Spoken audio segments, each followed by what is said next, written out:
Bom dia a todos. É um prazer estar aqui para contar um pouquinho da história de como é que foi esse planejamento do G4, mas para falar também um pouquinho como é que vocês podem construir sua estratégia, e muito mais pensando em inovação.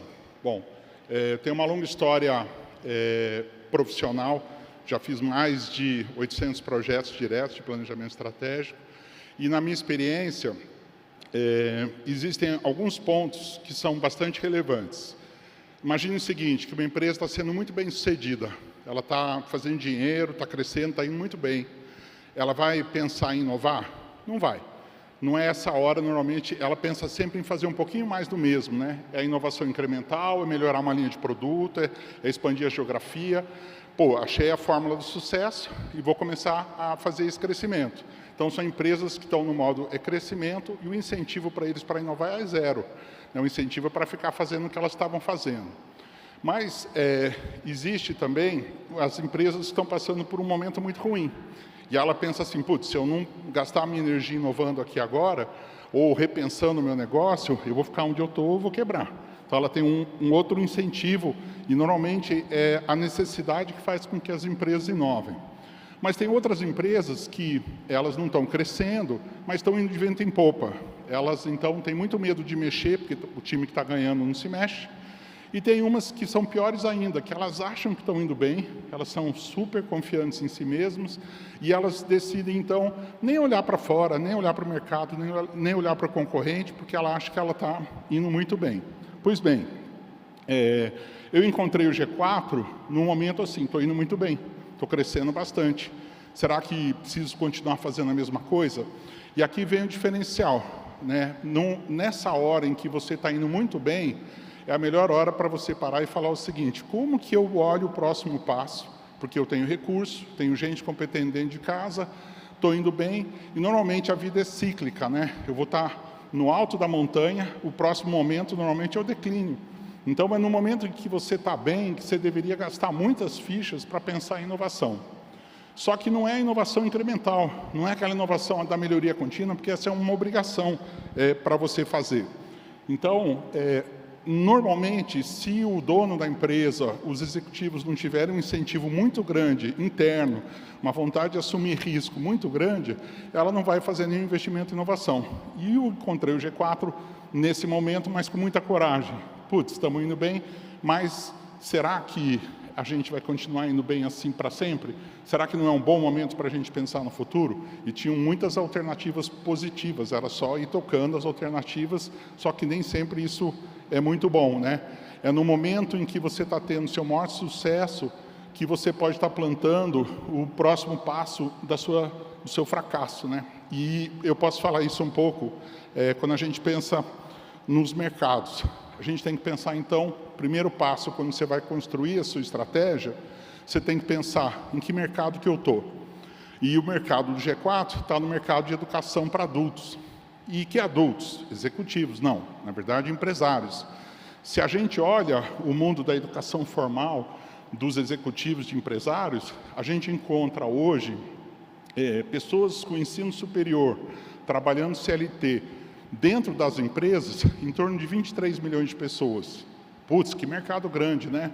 Só que esse mercado é atendido por instituições que têm mais de 100 anos. As fundações, as instituições de ensino superior, elas vêm se debatendo o tempo todo para poder oferecer um produto, fazendo inovação contínua. É o produto que vocês já conhecem. Aí vem o G4 e fala o seguinte, mas em que mercado que eu estou? Eu tropecei aqui num grupo de pessoas que têm características muito próprias. Eles são empresários. Eles são pessoas que têm um negócio, mas eles pensam como pessoa física, né? Eles são donos de uma empresa, eles têm a dificuldade de tocar a empresa, e o empresário está numa posição sempre muito crítica, né? Ele tem que tomar a decisão de contratar e demitir, de investir, correr risco, de quebrar, de se reconstruir. E esse tipo de pessoa, hoje no Brasil, tem 22 milhões de empresas. Mas essas 22 milhões de empresas, empresários mesmo, de fato, que faturam de 5 milhões para cima, é muito menos do que isso, é cerca de 5% disso. É um público muito pequeno, é um público que sempre teve marginal nas instituições de ensino superior. Por que marginal? Porque o produto, fazer um MBA de 18 meses não cabe. Fazer educação executiva de 12 meses não cabe. Me afastar da empresa 6 meses para me educar não cabe. E o G4, à margem do mercado, descobre que existe um público que tem um tipo de comportamento e que ele é marginal. Por que ele é marginal? Porque ele é menos de 5% da população que trabalha. E muito mal atendido, mas um público muito exigente, muito gerador de valor, e é um público que inova. Por quê?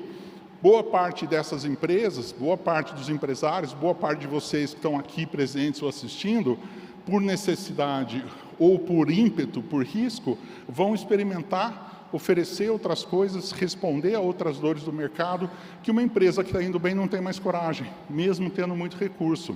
Então, a primeira pergunta que você tem que fazer é: em que mercado que eu estou? Que jogo eu estou jogando? Então, pensa assim, a sua estratégia, ela é uma teoria para você ganhar o jogo. Estratégia não é o plano é outra coisa. A estratégia é: qual a sua teoria para ganhar o jogo? Mas aí vem as perguntas: que jogo? Quem são os jogadores? Quais são as regras do jogo? E quem é o juiz do seu jogo? É o cliente. Quem vai dizer se você ganha o jogo ou não é teu competidor, é teu cliente. Ele é o fiel da balança que vai dizer assim: você está gerando valor, você não está gerando valor. Uma coisa que eu aprendi em mais de 30 anos de mercado é que o consumidor, aqui no Brasil, seja ele uma empresa ou seja uma pessoa física, ele é totalmente infiel. Ele não fideliza, ele sempre vai buscar a melhor alternativa de preço ou de condição, ele sempre vai buscar o maior valor. Então, ele é um juiz bem rígido, não tem como comprar o seu cliente para jogar do seu lado, a não ser que você vire um monopolista. Pensando, então, que jogo eu estou jogando? O jogo da educação para adultos. Quem são os jogadores? Universidades, instituições formais, empresas de eventos, clubes ou comunidades de pessoas que se ajudam. Pô, bacana. Quais são as regras do jogo? Elas estão em constante mudança. Tem o jogo formal, da educação formal, e tem o jogo da vida real. Que o jogo da vida real, eu não quero diploma, o que eu quero é a sua ajuda ou a ajuda de alguém para eu poder fazer uma boa gestão. Eu quero a sua ajuda para poder ver o que eu não estou vendo, para mostrar para mim que eu não sei o que eu não sei. Então, quando eu vou num programa do G4, eu vou encontrar um monte de pessoas fazendo coisas que eu nunca pensei que eu deveria fazer. E aí, a gente vai encontrar um ecossistema de pessoas da nova economia, encontra uma molecada super animada, que sabe falar todos os termos em inglês, e vai encontrar alguém da economia tradicional, que se assusta com esse monte de tecnologia e com um monte de termos. Mas esse, de fato, é o mundo desse jogo que está sendo jogado, onde tem regras que funcionam bem para dois tipos de economia e tem uma mistura aí no meio. Então, a primeira coisa que você tem que fazer, e foi a primeira coisa que o G4 fez, é mergulhar. Que mercado que eu estou? Qual é a minha demanda? Quem são meus competidores? Qual é a regra do jogo? Quem vai decidir que eu ganho o jogo? E a pergunta fundamental, que se você não souber responder no seu negócio, você não vai saber para onde você está indo, é: a quem eu sirvo? E você não serve a dois mestres. Se você serve a um grupo de pessoas, então no G4, se ele serve aos empresários, ele não serve aos executivos.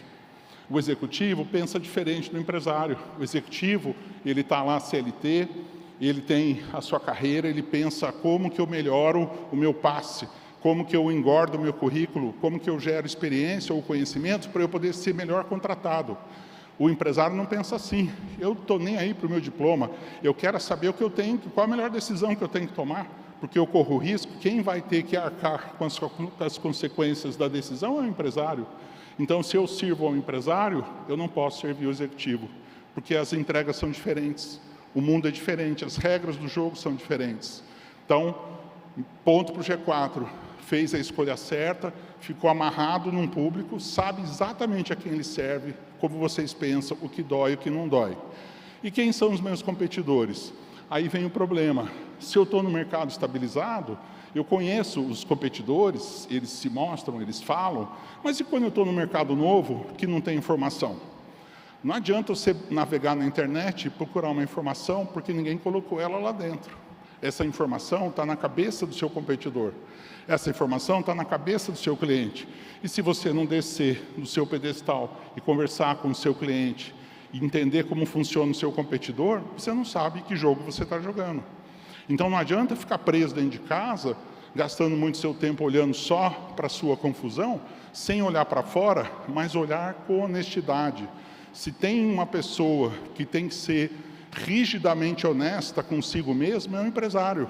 Porque se ele se enganar, quem se ferra é ele. Então o empresário ele tem que acostumar, olhar a vida como ela é, receber os feedbacks, receber os comentários ruins, em silêncio, absorvendo e entendendo, afinal de contas, se eu estou numa floresta, eu sou um animal nessa floresta, quais são os outros animais, que floresta é essa, quais são os ciclos nessa floresta. E esse é o primeiro passo que você tem que fazer, porque daí você entende que pode ser um jogo com regras dinâmicas, que tem competidores de vários portes e de várias naturezas. Aí sim, você começa a pensar, tá bom, quem sou eu então na fila do pão? E aí vem o próximo passo, que é o diagnóstico interno. Então, que pergunta que você tem que fazer e que o G4 fez?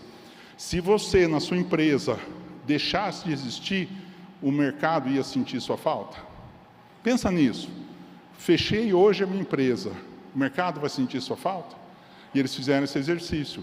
Se eu sumir hoje, os empresários vão só ter conteúdos para executivos. Então tem uma perda real.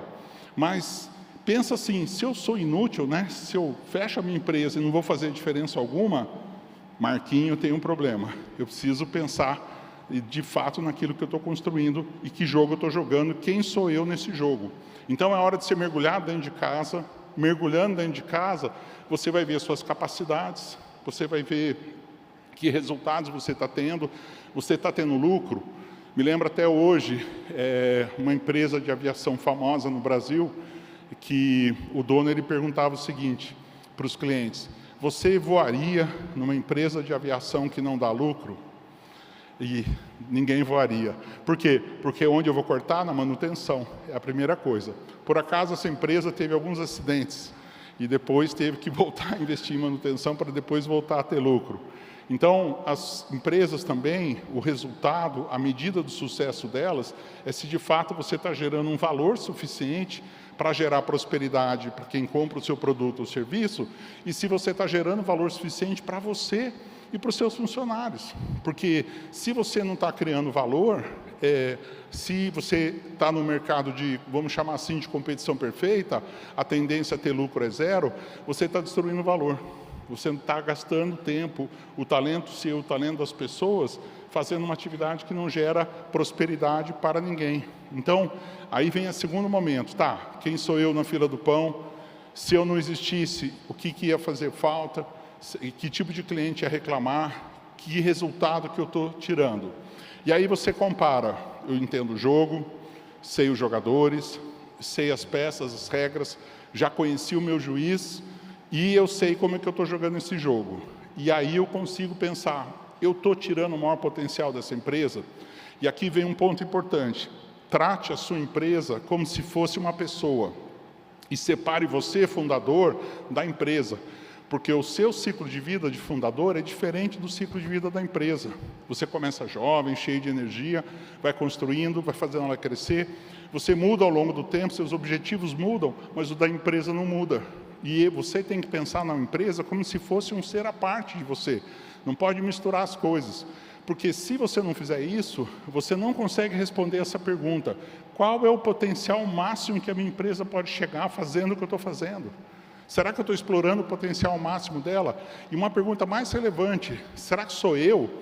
Será que eu sou a melhor pessoa para essa empresa?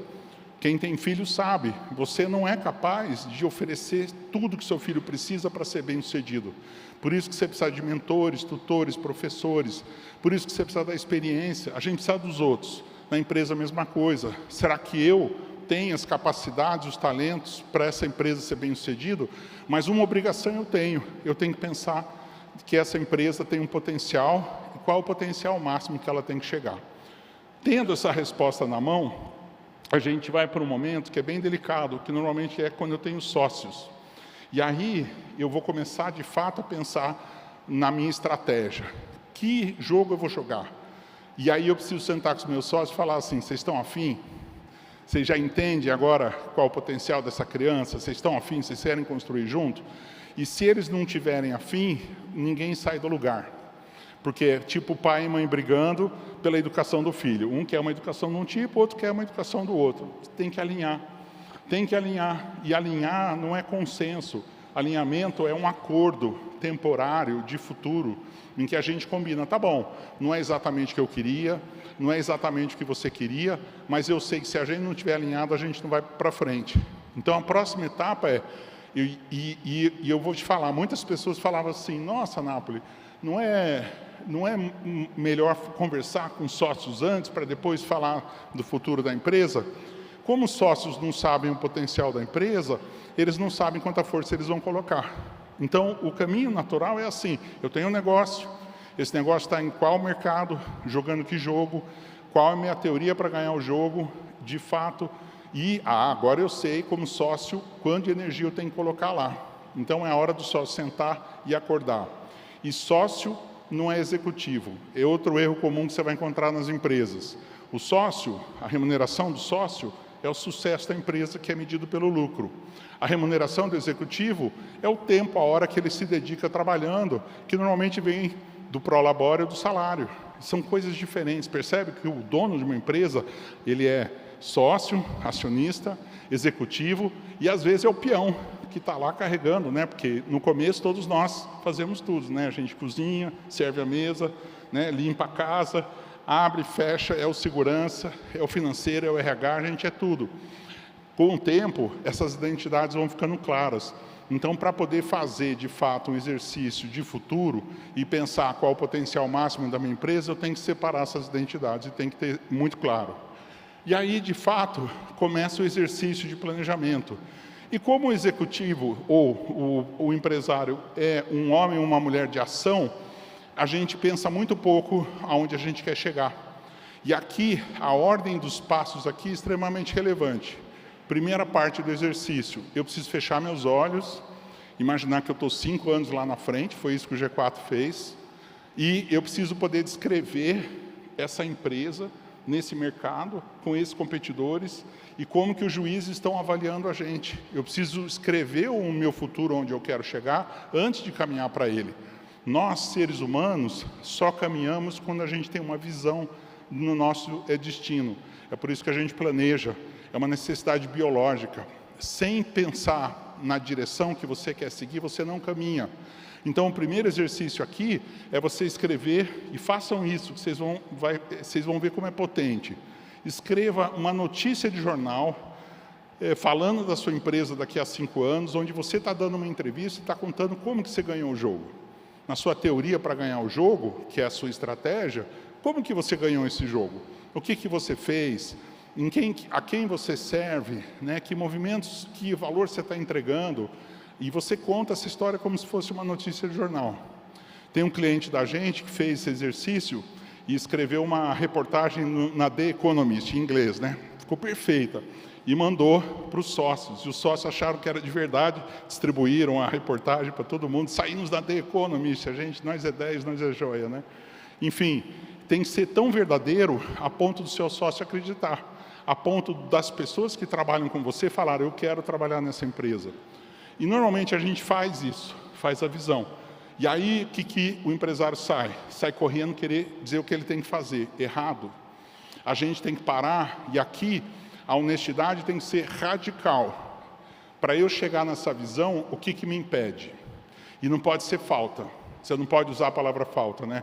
Esse método de planejamento foi criado por um padre numa favela do Rio de Janeiro, onde ele dizia que eu sei o meu futuro, eu sei onde eu quero chegar, só que se eu ficar me lamentando do que me falta, eu nunca vou sair do lugar. Então, falta por um motivo. Por que falta? Eu não tenho talento? É porque eu não investi em talento. Por que você não investiu em talento? Então, gaste um dia inteiro com aquela reportagem, dizendo que o seu futuro lindo, que você quer chegar, discutindo com todo mundo por que a gente não chegou lá agora. O que está impedindo a gente? Que amadorismo é esse?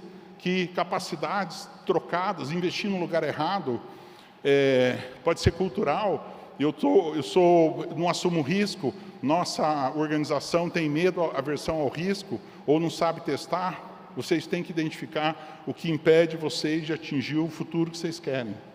E aí vem a última etapa, e essa é fácil, todo mundo sabe fazer. Qual é a ação que eu vou fazer para remover o obstáculo, para atingir a visão? Mas eu tenho que fazer cada exercício separadamente com calma. E o G4 fez esse exercício, ele olhou lá na frente, falou a empresa de 1 bilhão, que o Thales falou para vocês, pensou, eu quero chegar assim lá. E minha teoria para ganhar o jogo, ele mostrou no último slide dele. Ser o melhor parceiro do empresário. Eu sirvo a um público muito claro. Ser o trusted advisor de vocês eu ajudo você a prosperar, e para eu poder ajudar você a prosperar, eu preciso saber quem é você, aonde te dói, o que te falta. E nem sempre o paciente de um médico sabe dizer o que ele tem. Ele chega com dor, né? Estou aqui com dor de barriga. Cabe ao médico ser capaz de fazer o diagnóstico. Então não basta ouvir vocês e ouvir suas dores. Tem que olhar para vocês como se fosse um raio-x, dizendo o seguinte, você está reclamando dessa dor, mas o problema está aqui. E para você remover esse problema, você vai ter que confiar em mim como se fosse um conselheiro, um médico, alguém de fato capaz, que vai dizer assim para você, faça isso, que você vai fazer sua empresa caminhar em direção ao seu potencial. E vai criar prosperidade. Aí, senta todo mundo, quem vai fazer o quê? Cada ação tem um CPF só. Outra dica, você não pode fazer um plano de ação e dizer assim, a diretoria financeira cuida disso, vendas cuida daquilo. Não, não, não. Toda ação tem que ter um dono. O dono é um CPF. Em inglês é fácil dizer isso. A gente fala que a pessoa é accountable, né? O accountable é a pessoa responsável por garantir que aquilo aconteça. E o responsible é quem vai carregar o piano. O accountable, o dono de ação, é o cara que vai ser demitido, que vai ser tirado fora da sociedade se a ação não acontecer. Porque senão não tem compromisso. Se você combinou direitinho uma ação para tirar os seus obstáculos, para levar você a algum lugar, você tem que se comprometer com isso. E é um compromisso radical, uma responsabilidade de fato. Então, se você acha que você não vai entregar, não põe o meu CPF aí. Eu não sou a melhor pessoa. Fulano é melhor do que eu. Ou, não temos um CPF aqui capaz de fazer isso. Vamos procurar o CPF fora. Mas você tem que ter essa honestidade, essa clareza. Feito o seu plano de ação, você vai ter que se perguntar, tá bom, se ganhar o jogo é fazer com que esses 5% da população de empresários, que são vocês, prosperem, como eu vou medir se vocês estão prosperando? Eu posso perguntar para vocês, mas vocês podem estar muito animados, eu tenho que ver de fato. Então, de novo, eu tenho que ser a empresa, o grupo de pessoas que melhor entende a sua evolução. E para isso, eu preciso entender a sua dinâmica, o momento de vida, como é que vocês fazem. Então, percebem? Eu tenho que virar uma empresa obcecada em entender os empresários, o que eles comem, como eles se reproduzem, né, que ecossistema eles moram, né, que bicho é esse que, de 1990 para cá, quadruplicou de volume. E essa é uma mudança radical. Antes de 94, o Brasil era um país de inflação e só sobreviviam as grandes empresas que tinham capacidade de gerenciar isso. Depois de 94, acaba a inflação, e aí vem os anos 2000, o ecossistema do empreendedorismo no Brasil explodiu.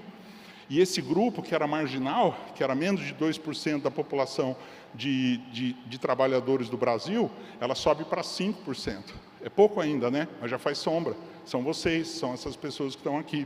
Então, essa é a fase que vocês têm que, de fato, escrever o seu futuro.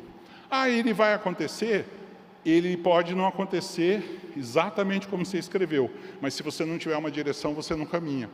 É obrigatório ter uma teoria para ganhar o jogo, é obrigatório, não importa o seu tamanho, entender que mercado você está, quem são os jogadores, quais são as regras, a quem eu sirvo, e é obrigatório escrever um caminho, mesmo que você saiba que você não vai percorrer exatamente esse caminho, mas você vai ter um compromisso de construir essa realidade. E isso é o plano, não é a estratégia. A estratégia é a teoria, o plano é o que eu vou fazer para executar minha teoria. Por isso, quando as pessoas falam planejamento estratégico, dá uma certa dor no meu ouvido, porque eu tenho a estratégia e tenho o meu plano, e são coisas bem distintas. O G4 fez a estratégia, a teoria para ganhar o jogo, olhou, o que eu preciso inovar? E aqui vem um truque, tá bom. Vamos voltar, então, e vamos tentar ver. Já entendi o jogo com a minha teoria, E vamos ver aqui, quando eu jogo esse jogo, quais são as regras do jogo. Eu estou no mercado monopolista? Não. No monopólio tem algumas regras para ganhar o jogo. O que é? O monopolista, a regra dele é manter o monopólio, né? Porque a única estratégia do monopolista é o que eu tenho que fazer para manter o monopólio. E o monopolista, para manter o monopólio, tem que agradar todo mundo. Vocês conhecem empresas monopolistas do mundo digital? Mecanismo de busca, por exemplo. Eu tenho que agradar todo mundo. Eu tenho que oferecer ferramenta de graça, eu tenho que oferecer um monte de coisa bacana, porque se eu não oferecer esse monte de coisa bacana, alguém vai lá e fala, putz, você é monopolista, esse cara está forçando a gente ficar preso nele e ele não é tão legal. Então, a estratégia do monopolista para ganhar o jogo é continuar sendo monopolista, agradando a todo mundo. Mas não, às vezes é um oligopólio. Às vezes são duas empresas que dominam o mercado se debatendo. São as empresas que racham, né? 2, 3, 4, 5 empresas no mercado. Qual é a estratégia de uma empresa que está no mercado oligopolista? Furar o olho do inimigo. É briga, né? É briga de gente grande. É roubar executivo de cá e de lá. É guerra de preço. É fazer um produto melhor. Não, mas eu não estou nesse mercado também. Eu estou no mercado, então, de competição monopolística, que é um mercado assim. Durante um tempo, eu me diferenciei tanto que parece que eu sou um monopólio. Aí alguém copia o que eu faço, virou competição perfeita. E tem o pior mercado de todos, de competição perfeita. Nesse mercado, ninguém lucra, né? O lucro tende a zero, os competidores vão morrer, porque eles não vão ter dinheiro para inovar. Mas isso aqui é nos mercados conhecidos. E quando eu estou no mercado desconhecido? Não tem regra nova, né? Porque eu não criei, esse mercado está sendo construído, que é o mercado, por exemplo, que o G4 entrou. As regras estão sendo construídas. Como que eu identifico, vocês que estão em mercados inovadores, como que eu identifico, então, a regra do jogo? E aí tem um truque. O truque é saber fazer a pergunta certa. Por quê? Porque você vai ter que perguntar para o jogador, você vai ter que perguntar para o cliente, você vai ter que perguntar para as pessoas as perguntas certas sobre para onde vai o mercado, como que as regras estão mudando. E aí tem uma metodologia inventada por um cara que era executivo da Motorola, que é o KIT, né, o Key Intelligence Topic. Ele fala o seguinte, pergunta acadêmica funciona de um jeito, pergunta de negócio funciona de outro jeito. Se eu souber fazer a pergunta certa, eu sei buscar a informação certa para poder avaliar se vai ter inovação nesse mercado ou não.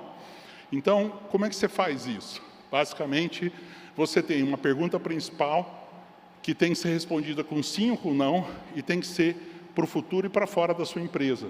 Então, por exemplo, existe um mercado nos próximos 5 anos para a educação de empresários que possa fazer com que eu atinja 1 milhão de receita? E eu tenho que responder essa pergunta com sim ou com não. Como que eu respondo essa pergunta? Eu preciso levantar hipóteses. O que pode, na primeira hipótese, esse mercado é pequeno, os empresários brasileiros estão morrendo, estão diminuindo, e putz, então não vale a pena, não tem esse mercado. Ou não, o empresário brasileiro de empresas de 5 milhões para cima está ficando cada vez mais sofisticado. Então é uma hipótese positiva.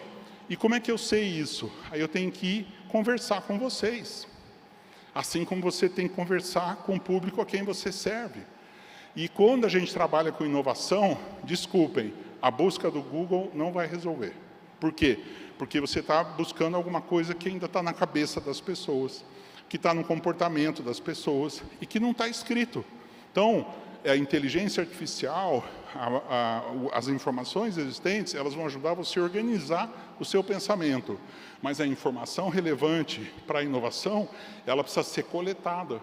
E aí, se você for uma empresa fechada em si mesmo, que não é porosa, que não navega, que não conversa, que não participa de comunidade, que não olha as outras pessoas, que não aprende as melhores práticas, você perde as referências e você perde informação de mercado. Então, o empresário bom é empresário que circula.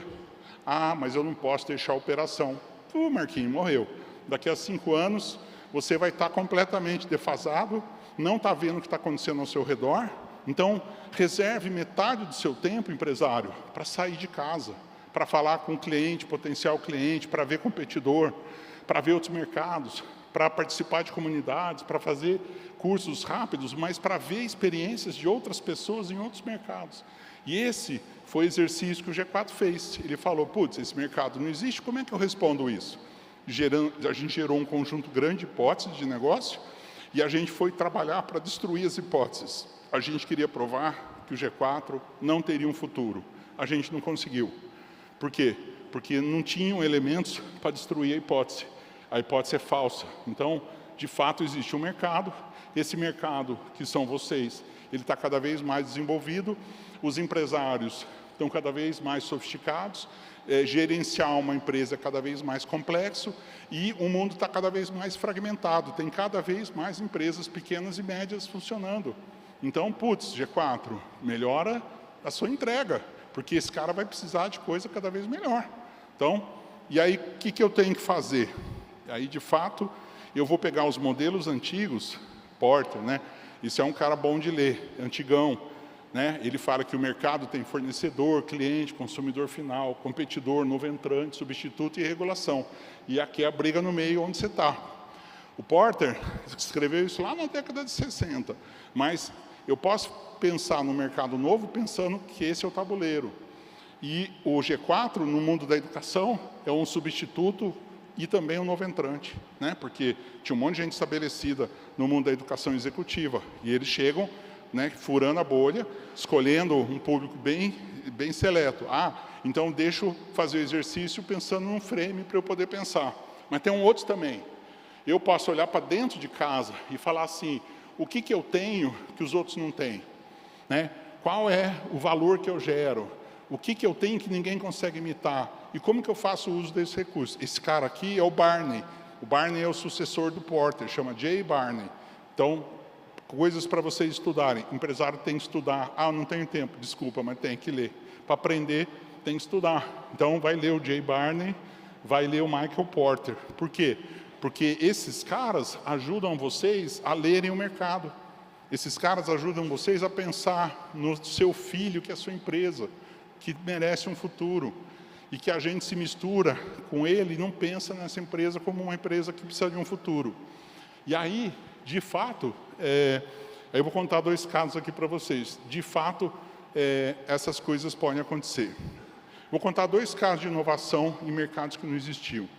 Uma empresa de produtos químicos no Brasil tinha um rejeito, era um resto. Ela produzia só líquidos, esse rejeito era um sólido, e ela entregava esse sólido para algumas empresas, falava, putz, tira isso aí para mim, eu pago para você tirar, que eu não sei o que fazer. Aí ela via que as empresas que retiravam esse sólido, elas ficavam muito felizes, e vinham correndo retirar. Falou, putz, estou deixando dinheiro na mesa. Nápoles, me ajuda aqui. O que eu posso fazer com esse sólido? Esse mercado não existe.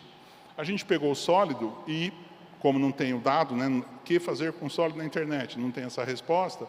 Eu precisava achar as pessoas que poderiam pensar nesse sólido e no uso que ele poderia ter. E aí a gente identificou no mundo 20 pessoas só que poderiam falar sobre esse sólido e dar ideias sobre o que poderia fazer. A gente falou com essas pessoas, elas não sabiam de fato quem era o nosso cliente final, por questões de confidencialidade, e elas também não podiam dar nenhuma informação secreta, elas só poderiam pensar junto com a gente, raciocinar se determinada substância sólida teria um uso. E todos colaboraram, porque o executivo, o especialista, ele é um cara muito solitário. E ele estuda uma área e ele não tem os seus pares dentro da empresa, né? Normalmente dentro da empresa, o cara bom no assunto é só ele, não tem lá o par dele para conversar sobre o assunto. Aí aparece alguém de mercado para conversar, ele quer conversar, ele quer aprender também. E ele conversa sem dar nenhuma informação relevante. A gente identificou um uso específico para esse material e a gente perguntou a quem esse material serve. E aí a gente identificou, então, outros 50 profissionais que poderiam usar esse material como substituto num processo químico relevante de alta escala. E a gente criou um mercado de $1 bilhão em um ano, que começou a ser escalado em 5 anos, porque simplesmente era pegar aquele produto, peneirar, botar num grão certo e distribuir no cara certo, você substituir um insumo importado que era muito caro. Mas para isso você tem que fazer o quê? Ter a hipótese, saber a pergunta que você quer fazer e circular e conversar. Tá, Nápoles, mas isso aqui é o mundo da economia tradicional, industrial, nós somos pequenos empresários e tal. Aí tem o segundo caso. que o segundo caso da nova economia era assim, uma empresa, ela achava que ela tinha um serviço que era one size fits all para um determinado segmento profissional. E ela falava assim, então vamos desenhar um produto maravilhoso, mas que atende o cara, por exemplo, se fossem vocês, né, que fatura 1 milhão, até o cara que fatura 300. E eu tenho que enfiar nesse produto tudo, para atender todo mundo, porque não dá para fazer 2, 3 produtos.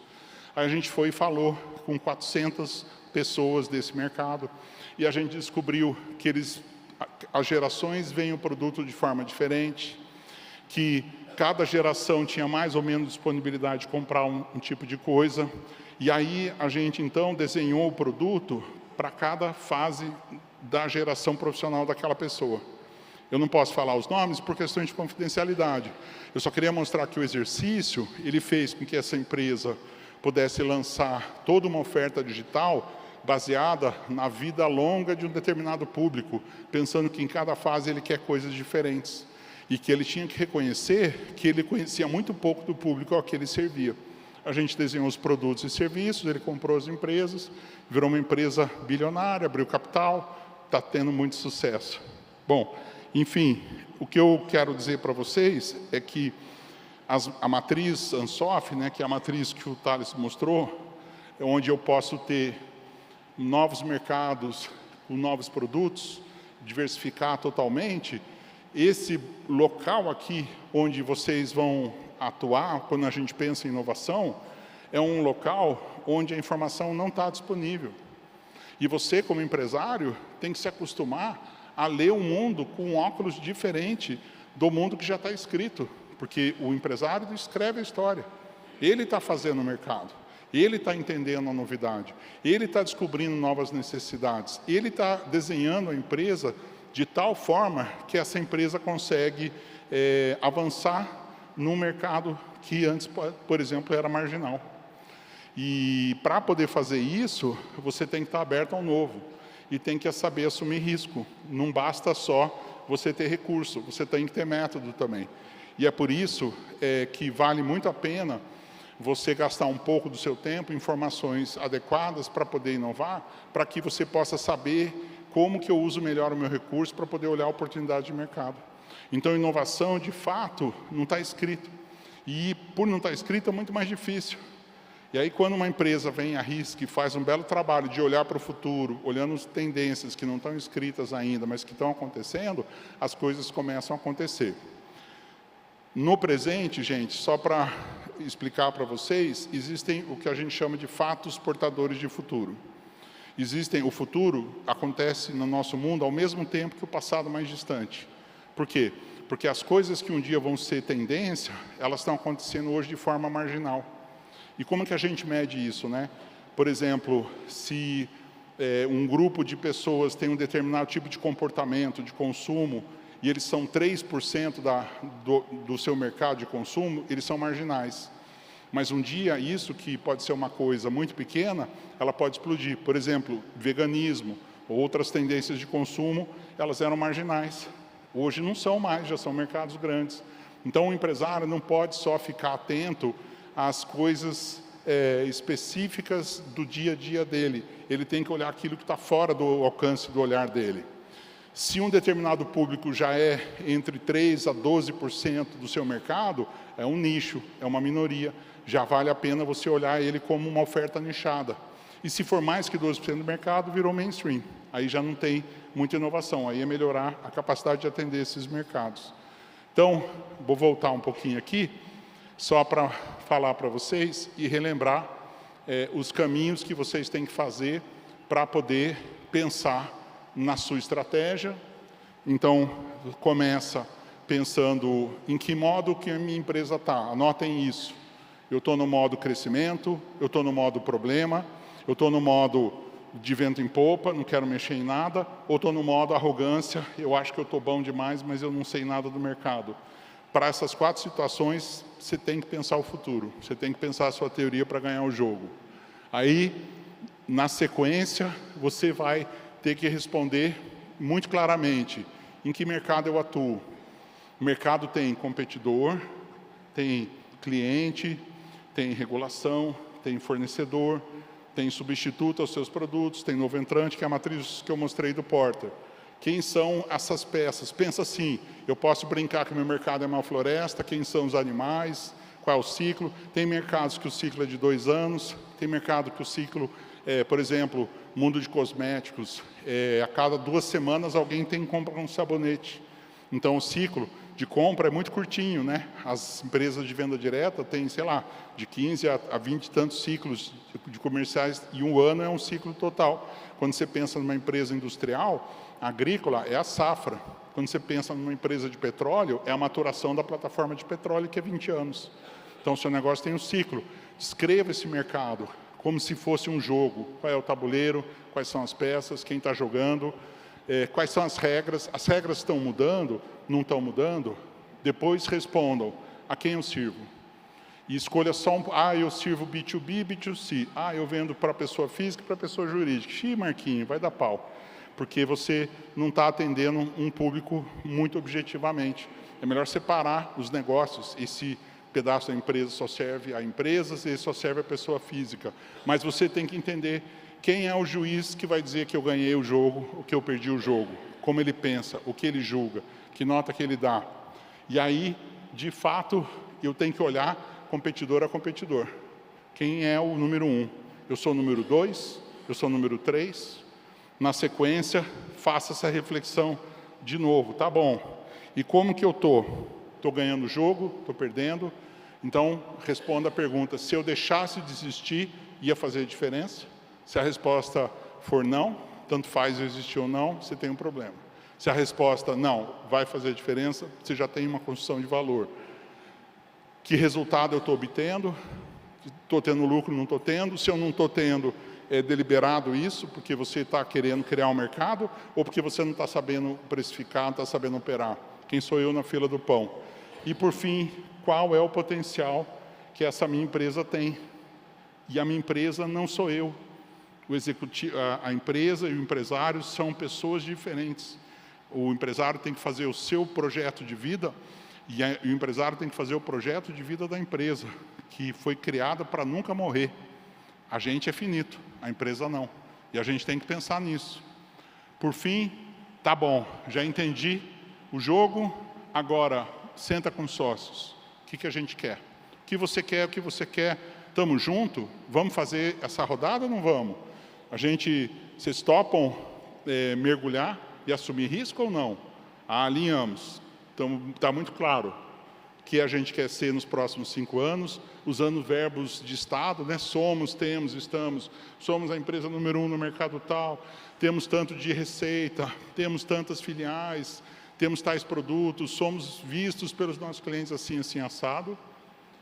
Para depois, descansa outro dia, o que me impede, de fato, de atingir aquela visão, e o que me impede não pode ser pessoa, e não pode ser falta, né? O que de fato me impede é uma cultura, o jeito de fazer as coisas errado, um comportamento inadequado. O que me impede de fato?